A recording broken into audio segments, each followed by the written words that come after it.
Cet espace-temps de débat avec donc des questions, remarques de la salle, des commentaires. La conclusion qu'on a eue sur Constantine est en voie de disparition pratiquement. J'ai dit que les bénéficiaires, plutôt les habitants de Constantine, ont bénéficié de logements. Chacun de nous attend donc son logement ailleurs, en dehors de cette ville. Et d'ici 5 ans, 10 ans, la ville va se vider et va devenir une ville fantôme. Je dis que l'activité urbaine de la ville, pratiquement est en voie de disparition. Constantine, le centre historique, Constantine, la ville culturelle, ferme à 19h pratiquement. C'est une ville qui, donc ces rues deviennent dangereuses. Moi je dis qu'il faut quand même qu'il y ait quelque chose de concret. Que faut-il faire? Voilà, en bref, en quelques mots, et j'aimerais bien que ça soit... C'est juste pour amorcer le débat. Voilà, merci. Je me présente, je suis Madame Rebailly, enseignante à la faculté d'architecture et d'urbanisme, Université 3, Constantine. Je vous remercie pour ce challenge qui était vraiment très intéressant pour la ville en premier lieu et pour les responsables, bien sûr, pour les chercheurs dans cet axe de travail. Je me présente pour une petite question pour professeur Benaïssa. Parce qu'il a entamé vraiment un sujet qui est très intéressant, qui est vraiment un sujet phare pour la ville de Constantine, c'est concernant le problème de glissement dans la ville de Constantine, qui est un problème vraiment très touchant dans la ville. Alors j'avais eu une petite occasion de faire une petite recherche sur cet axe, concernant le glissement de Constantine. J'avais eu sur mon chemin l'étude de Simexol. J'ai vu peut-être que ça a été une étude qui était un petit peu globale pour la ville, qui n'a pas été allée au fond pour ce problème vraiment touchant dans la ville. Alors, vous avez entamé ce sujet au cours de votre présentation. Ma question est, voyez-vous surtout sur cette étude de Simexol, est-ce qu'elle est toujours générale pour la ville?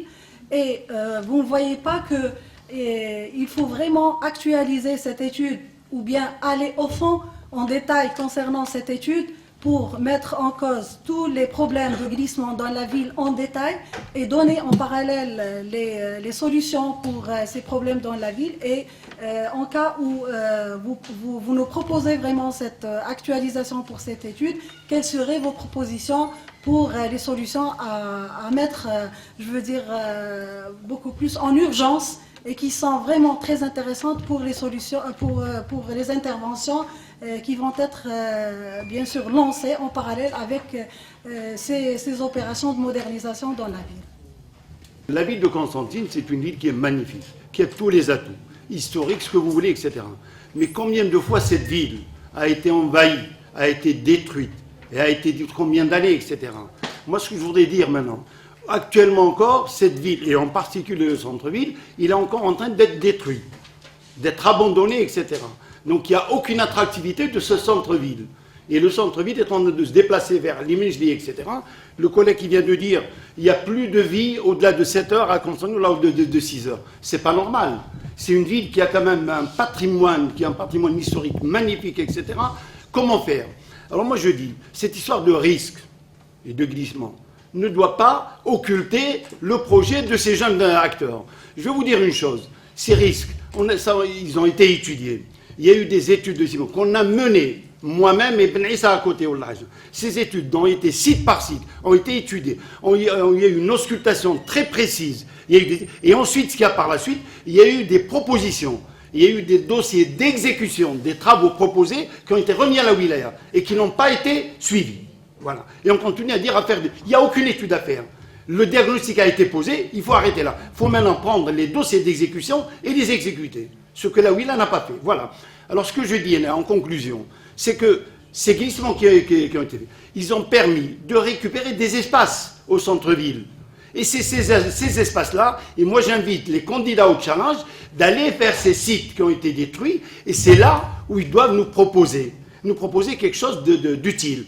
Et il faut faire fi de ces glissements de terrain. Il y a beaucoup d'espace au centre-ville, même au niveau de la Casbah, au niveau de la Médina, il y a encore des espaces vides, etc.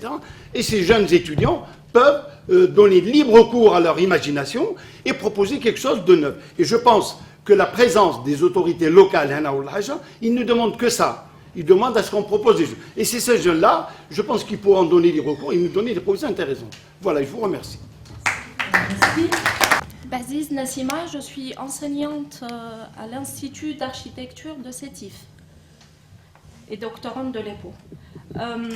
Donc je voudrais clarifier quelque chose dans la mesure où il s'agit en fait d'intervenir sur le centre-ville constantinois. Il me paraissait important en fait d'évoquer le plan sauvegardé de la ville. On n'en a pas beaucoup entendu parler dans les présentations. Est-ce qu'il est contenu en fait dans le périmètre d'intervention lié au challenge? Et si oui, est-ce qu'il y a des recommandations par rapport à ce plan de sauvegarde? Merci. Moi, je voudrais répondre, bien que, comme le dit si bien M. Blazou, le problème des risques naturels, enfin des risques de glissement de terrain, sont légèrement quand même hors sujet sur ce challenge. D'accord? Donc c'est pas tout à fait juste. Pourquoi j'ai accepté de faire ce petit exposé? Parce que j'ai considéré que j'avais des éléments qui concernaient le centre-ville lui-même, qui était concerné par ce challenge. Voilà. Donc, ce qu'il faut faire, si on voulait juste... on a été un peu bousculé par le temps, je n'ai peut-être pas suffisamment bien exposé ce qu'il faut faire pour ces problèmes de glissement de terre. En ce qui me concerne, j'ai la conviction, malheureusement, c'est peut-être une maladie, que le pont de Sidrange est menacé. Quand je dis menacé par son écroulement, et je l'ai dit, quand un truc construit en pierre, il ne peut pas avertir. C'est comme lorsqu'on s'amuse à plier une règle en plastique, soudain elle éclate. Et c'est ce qu'on appelle un comportement élastoplastique, pour faire un peu de physique. Donc, ce pont est menacé, et sérieusement menacé. Si M. Meyer a su sauver ce pont en 1952, est-ce que nos interventions actuelles, que j'ai vues parce que le pont a été fermé comme pendant 2, 3, 4 mois, chaque mois il y a des interventions, est-ce qu'ils n'ont pas remis en cause les solutions qu'il a préconisées? Et on les voit intervenir pour capacité, je ne sais pas ce qu'ils font. On fait venir des experts, mais c'est des experts dans le béton, des experts dans la construction des ponts. Mais quand tu ne connais pas l'histoire géologique, je dis bien la géologie de ce pont, le diagnostic risque d'être mauvais. D'accord? Donc ce qu'il faut faire, c'est, et là d'ailleurs le responsable des travaux publics le dit, je l'ai cité, un monitoring, c'est-à-dire une surveillance précise de ce glissement de ce pont, quotidienne, en continu. Ça, la première. Deuxième chose, comme le dit tout à l'heure mon collègue d'Azos, le travail de Simexol a été relativement complet. Enfin, ils sont allés jusqu'au plan d'exécution, donc c'est pas de la rigolade. Par contre, tout ce qu'on a retenu, c'était la carte de glissement de terrain, et on l'oppose à un maire qu'on a pu lui mettre en prison, parce qu'il avait donné un bout de terrain quelque part. Donc, c'est vous dire la gravité de la chose. Alors que nous avons préconisé à la fin de cette étude un réseau de surveillance par satellite. par inclinomètre. La preuve en est, c'est que j'ai des données inclinométriques sur 3, 4, 5, 6 mois et puis plus rien. Comment voulez-vous dire à quelqu'un qui habite à Saint-Jean d'aller déménager parce que vous êtes menacé par un glissement de terrain, alors que lui, il constate chaque jour que sa maison n'a pas bougé. Donc il y a une seule possibilité, c'est cette surveillance pour circonscrire ce mal qui existe, et je vais expliquer pourquoi, qui est historiquement lié à l'édification de ce quartier, ce qu'on appelle Saint-Jean. D'accord? Donc, surveillance de l'eau, des glissements de terrain eux-mêmes, et puis, on attend la décision vient après, c'est des données concrètes. Et tant qu'on n'a rien de spécial, on reste sur la carte qui est quand même sur des 50 000 pour donner un bout de terrain à quelqu'un qui va construire sa maison sur 20 mètres. Vous voyez qu'est-ce que ça représente sur une façade de 20 mètres sur une carte de 50 000. Ça ne veut rien dire. Donc, quand vous parlez d'études plus précises, moi je l'ai dit, il faut que ça soit fait au niveau des postes. Cette carte, on peut la considérer comme une carte à l'échelle du PDO, c'est bien, et c'est à la carte, c'est à son échelle.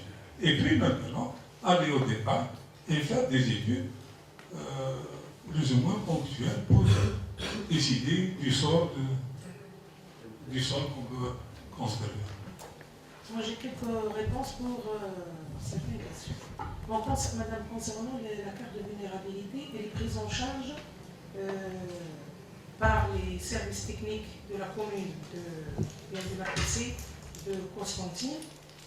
C'est une forme d'arrêté, donc il n'y a pas lieu de ne pas la respecter. Il y a une opération qui a été engagée. C'est une étude complémentaire qui concerne la nature des sols.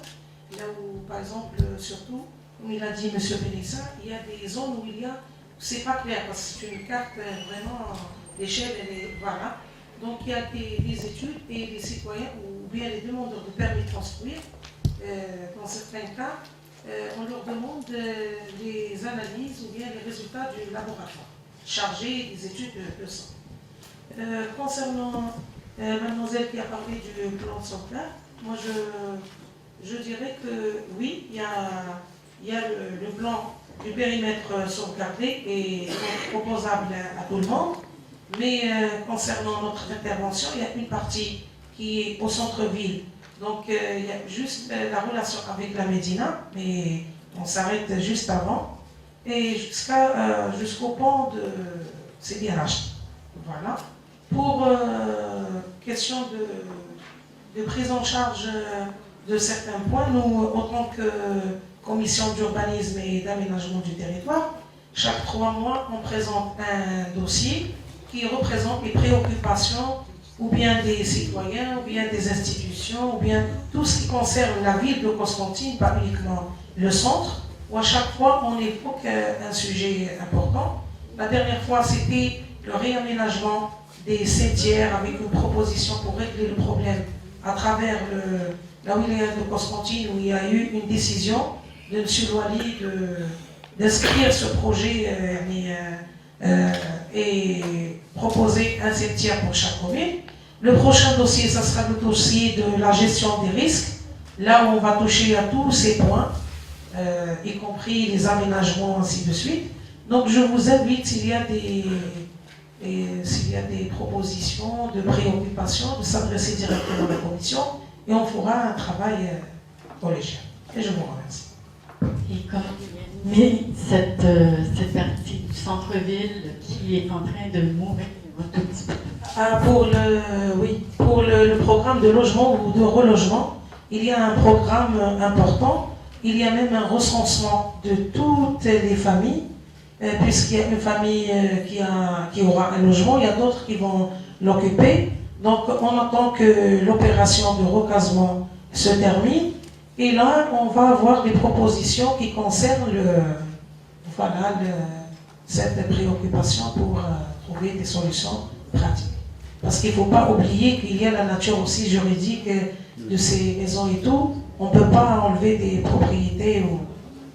Voilà, merci. Personnellement, je voudrais rebondir sur deux questions. Alors, la première concernant les constructions vides, c'est tout à fait normal, c'est le vieux bâti. Le vieux bâti qui mérite une étude sérieuse, sachant que le CTC, on en a fait déjà une, il y a de ça 5 ans. Et l'étude, elle est là, mais c'est la suite à donner à ces études où on a nos responsables qui ne s'engagent pas beaucoup dans le vieux. Le neuf, c'est facile. Le neuf tape à l'œil, le neuf calme les esprits, calme beaucoup de choses. Et le vieux, il faut être patient. J'ai dit tout à l'heure, dans le vieux, on fait de la chirurgie esthétique. La chirurgie esthétique, elle a son coût. Parmi ses coûts, c'est le temps. Le temps, alors, concernant la perte du centre et de la ville ancienne, je suis entièrement d'accord avec la première lecture. En effet, à la lecture et au suivi du mouvement de la population, Constantine, ville-mère, est en train de se vider. Constantine, ville-mère, est en train d'être habitée par les vieux. Constantine, ville-mère, est en train de perdre les éléments de la centralité. C'est pour ça que, dès qu'on m'a dit, donc, il faut qu'on pense, on réfléchisse à un terrain d'intervention pour faire une proposition, je me suis dit, tiens, ça serait une bonne occasion. Mais dans cette occasion, moi je vous conseille, même si on n'a pas le temps, si c'était dans un travail peut-être plus long, peut-être vous allez le préconiser, mais un travail de sociologie à faire. C'est-à-dire avec des enquêtes, avec la population, et comment redensifier la ville autrement. Deuxième aspect, par rapport au plan permanent de sauvegarde. Le plan permanent de sauvegarde, selon les textes, c'est un outil opposable au tiers, c'est l'équivalent d'un poste, donc on le respecte à la lettre.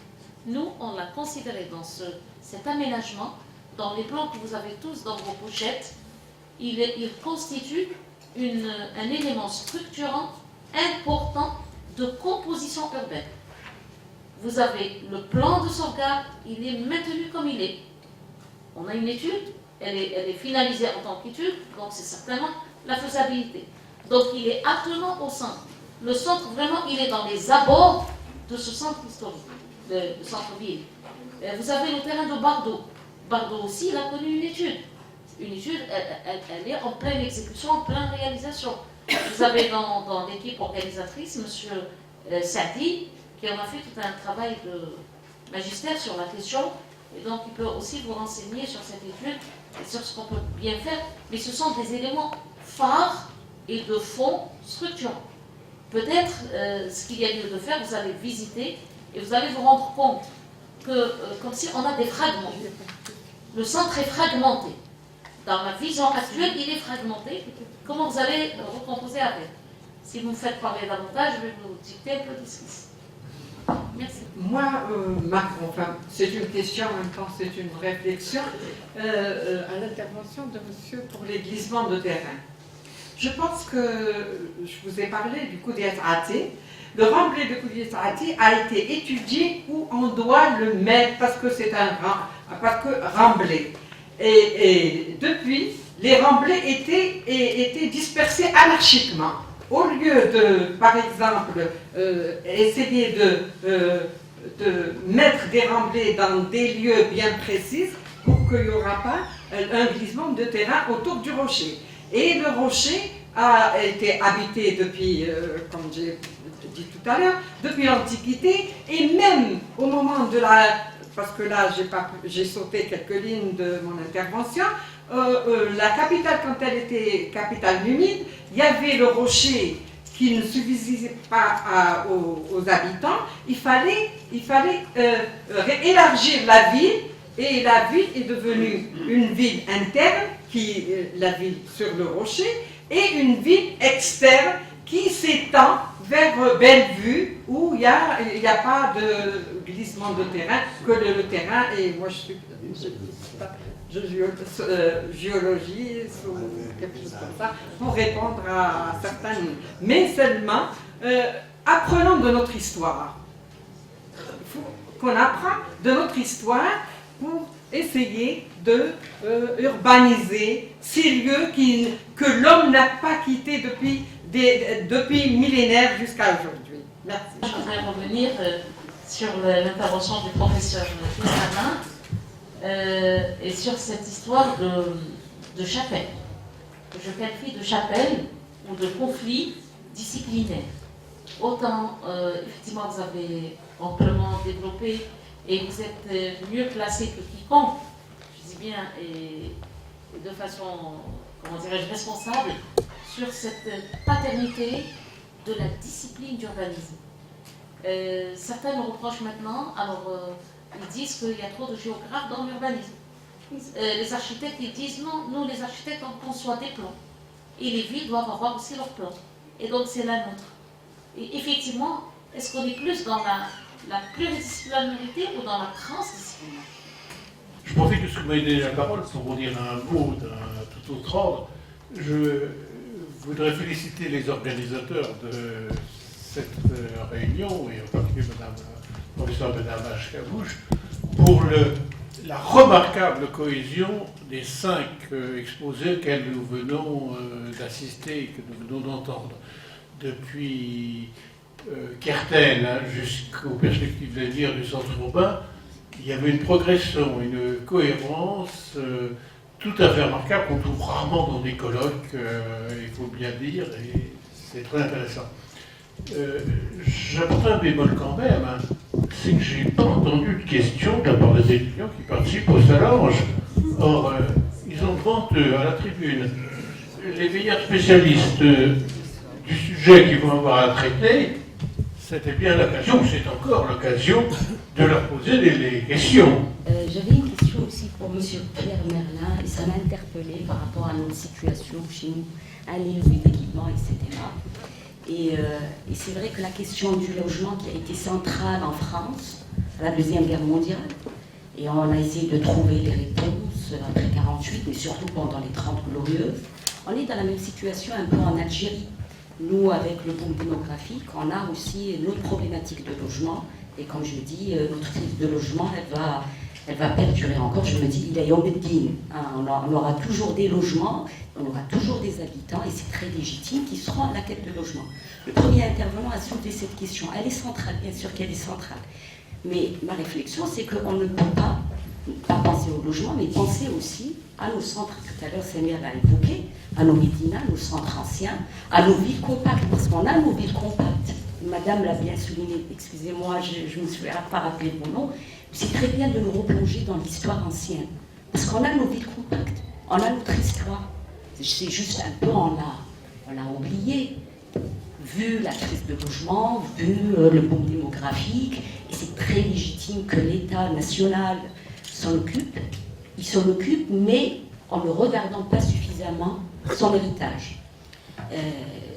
On fait des erreurs, mais n'est-il pas temps, à travers des initiatives comme ça, il y a bien eu, moi j'ai un document que m'a remis le professeur Brian Goody quand il a été commissionné par la Commission européenne en 1981 sur le retour dans les centres-villes dans la communauté européenne, avant qu'il y ait l'espace Schengen, etc. Et il m'avait dit, Samira, avec la dédicace, this might give you some clues. Ça peut vous donner des indices. N'est-il pas temps qu'on réfléchisse à nos centres anciens? Voilà. Oui, je ne sais pas si j'ai parfaitement compris le sens de votre question, mais si j'ai bien compris, ça porte sur l'avenir des centres urbains anciens, dont on remarque historiquement qu'il peut être extrêmement variable selon les lieux et dans le temps. Dans beaucoup de centres anciens, on a connu déjà depuis des décennies une paupérisation, une dégradation, y compris de quartiers de grande qualité architecturale et artistique. Et puis parallèlement, on a constaté également, dans une période peut-être plus récente, qu'au moins certains de ces quartiers faisaient l'objet d'un retour vers la ville, ce qu'on a appelé une gentrification et qu'on pourrait appeler aujourd'hui une boboisation, si je me permets de le dire, qui pose un autre problème. Qui pose le problème que certains quartiers anciens de qualité, je peux en parler, j'habite dans le Marais à Paris, que j'y suis arrivé c'était le quartier le plus pauvre de Paris, c'est aujourd'hui un des quartiers les plus aisés. Ça pose le problème, d'une part, de ce qu'il arrive aux populations qui y étaient auparavant, ils s'en trouvent de fait chassés, et d'autre part, une absence d'une insuffisance de mixité sociale. Il y a une vie collective, mais cette vie collective est parfois discutable, douteuse. C'est par exemple la vie collective des boîtes de nuit et autres, qui elle-même n'est pas exempte de danger. Alors, quel peut être l'avenir de Constantine? Je serais bien capable de le dire. Je voudrais seulement remarquer qu'effectivement, dans la Constantine actuelle, on est frappé dans le centre de la, comment dire, du manque de cohérence des bâtiments qui ont l'impression qu'ils ont été posés, juxtaposés, sans souci d'unité architecturale ou de vision d'ensemble. Par ailleurs, Constantine, bon, ça a été dit, redit, et c'est une évidence, un site exceptionnel à tous les égards. Exceptionnel, parce qu'il est très rare de voir une ville construite comme ça, sur un rocher et au bord d'un torrent. Exceptionnel aussi par le fait que ça a rendu très difficile son utilisation et que le site a été peut-être en partie aujourd'hui cause de l'absence d'unité et de vie du centre urbain. Et je pense que pour les étudiants qui vont participer au challenge, ça va être la grande difficulté, personnellement je n'ai pas la réponse, comment redonner une unité à ce quartier central. Et quant à la vie urbaine, je pense qu'il viendra si l'unité a été recréée. Donc il y a un problème qui est social, mais qui est aussi physique, me semble-t-il. Alors, pour l'étude d'un Simexol, c'est-à-dire qu'elle a été initiée parce qu'il y avait des glissements de terrain. Donc, certains sites ont été diagnostiqués à fond. C'est-à-dire ce qui existe. Je prends le cas par exemple qui nous concerne pour le centre-ville, le Saint-Jean. Tout ce qui va vers le dépôt, etc. Donc, l'étude a été poussée à l'externe avec des analyses de sang, d'eau, avec une surveillance économétrique, etc. Alors, ce qui s'est passé, c'est qu'à partir de ces quelques sites, une étude beaucoup plus générale qui a concerné le découpage de ces contenus. Dans la ville de Constantine, il y a une carte géologique de ces contenus. Bon, ce serait comment elle a été déterminée, etc. Mais disons, le découpage de ces contenus de la ville de Constantine.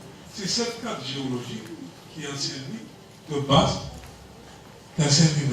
à faire la carte municipale. Parce qu'au fond, on constate que certaines informations géologiques sont plus disposées, comme je l'ai essayé de demander tout à l'heure, plus disposées à glisser que d'autres. Donc c'était facile de passer, disons, d'une carte géologique, une carte lithologique et une carte de risque en fonction des points. Parce qu'une algèbre qui est à l'horizontale, pour prendre un exemple parce qu'il y a d'autres facteurs qui entrent en jeu, une algèbre qui est à l'horizontale ne risque pas de glisser. Donc on fait une combinaison entre, par exemple, une carte géologique et une carte des pentes, pour dire qu'à partir d'une certaine pente, nous avons un glissement terre.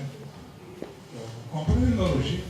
Et donc, on peut intégrer d'autres facteurs, par exemple l'indice de plasticité, etc., on fait des cartes de plus en plus sophistiquées.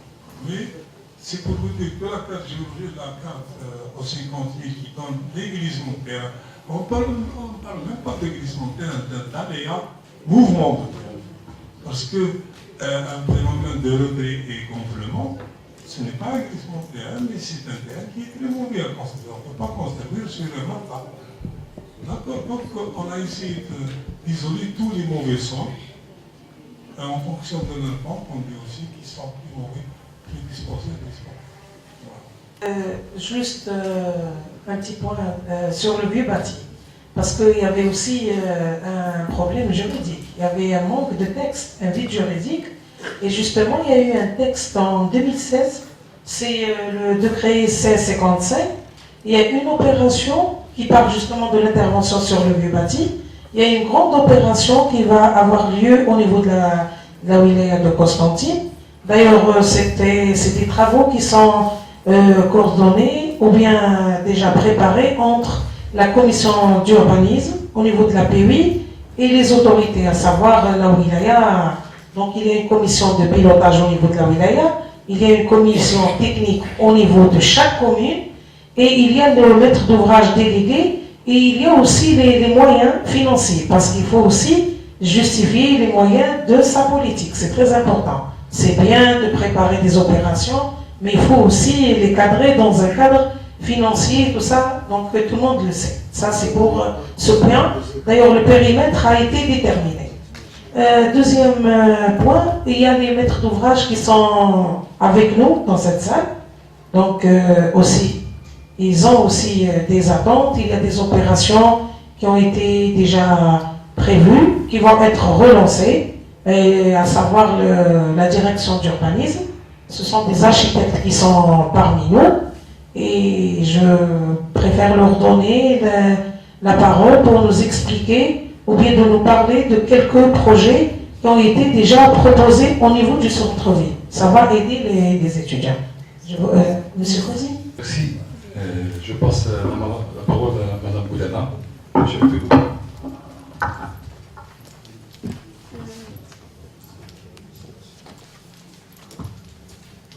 Merci pour ce challenge.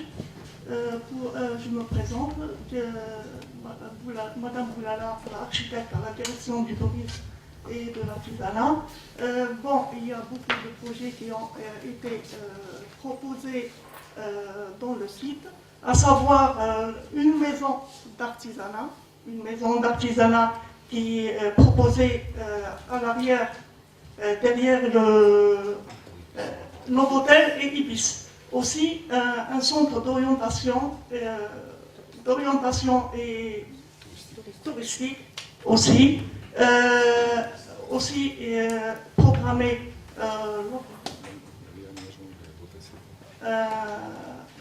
un réaménagement de l'hôtel CETA et aussi un réaménagement de l'hôtel panoramique avec la réhabilitation de l'hôtel CETA. Et ce site, son grand avantage est d'être mitoyen au grand projet il y a un projet qui a une grande envergure, qui est le chemin des touristes, qui contourne tout le site.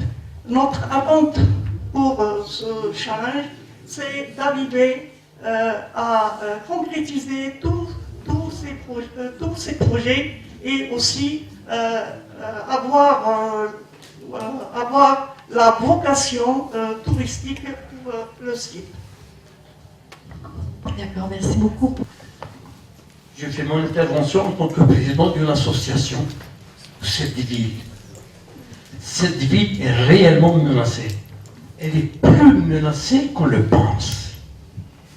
Si M. Price a dit que le pont de Sidrach est menacé, moi je dis que la rue de France, la rue d'Idouchmouala, actuellement, 19 mai, est menacée. Pourquoi? Lors des travaux effectués, des travaux d'aménagement de la rue d'Idouchmouala, on a supprimé tout le réseau d'assainissement, le réseau de canalisation des eaux pluviales. Ça, c'est un danger imminent. Il se trouve que les immeubles de la rue de France,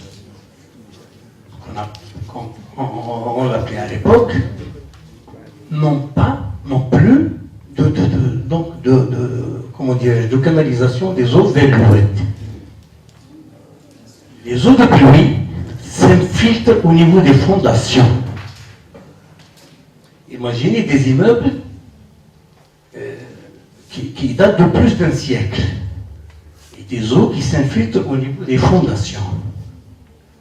Maintenant, c'est-à-dire que la fondation va être pratiquement exposée à un danger. Et là, moi je pense, si on ne fait pas une action dans l'immédiat, le risque est grand. Voilà. Autre chose, pour ajouter ce qu'a dit M. Benaïssa, ça concerne les glissements. Saint-Jean, je pense qu'on a omis sur la carte de Constantine qu'il y a aussi des failles. La faille au niveau de Saint-Jean, voilà. Il y a une autre belle vue, à la Darcha, et une troisième, la cité Mimosa. À un certain moment, donc l'époque coloniale, on a essayé de consolider les sols. À Ramblay, on a implanté donc des arbres. On a supprimé une bonne partie. Mimosa, on les a supprimés. Tous les arbres ont été supprimés au profit d'une promotion immobilière. Donc, pour dire que même l'action humaine, l'action de l'autorité, est faite d'une manière comme ça, anarchique, spontanée, qu'il n'y a pas de concertation des gens qui connaissent plus ou moins la ville, son histoire. On n'a jamais eu recours à des spécialistes. Et c'est ça le plus grand danger. Maintenant, si notre action va dans ce sens, je pense qu'on a, ne serait-ce que pour l'histoire, pour dire que voilà, nous avons marqué une étape.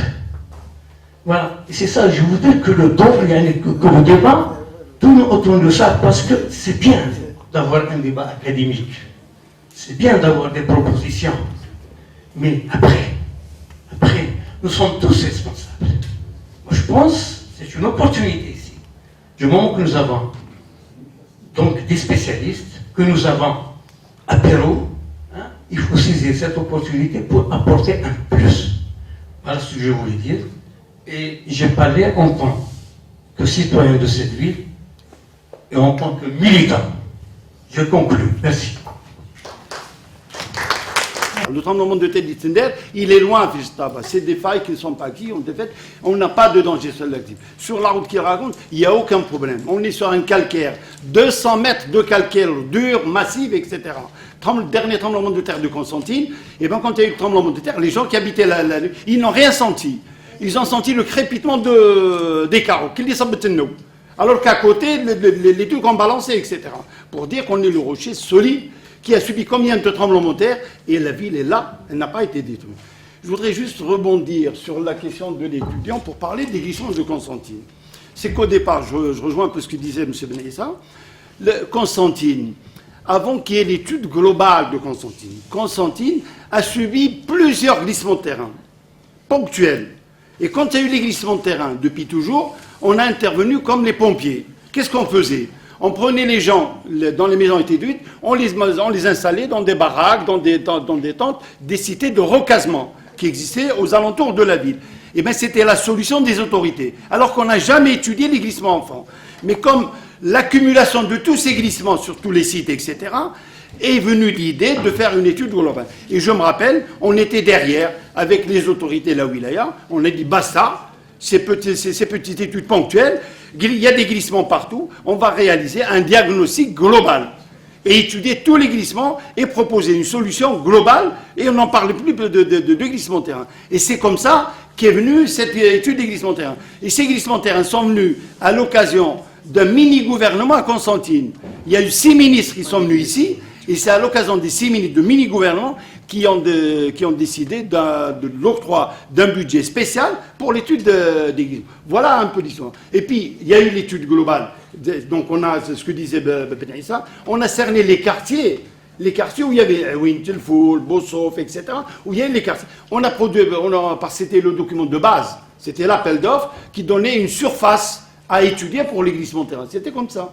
Voilà. Et je pense que maintenant, les glissements de terrain,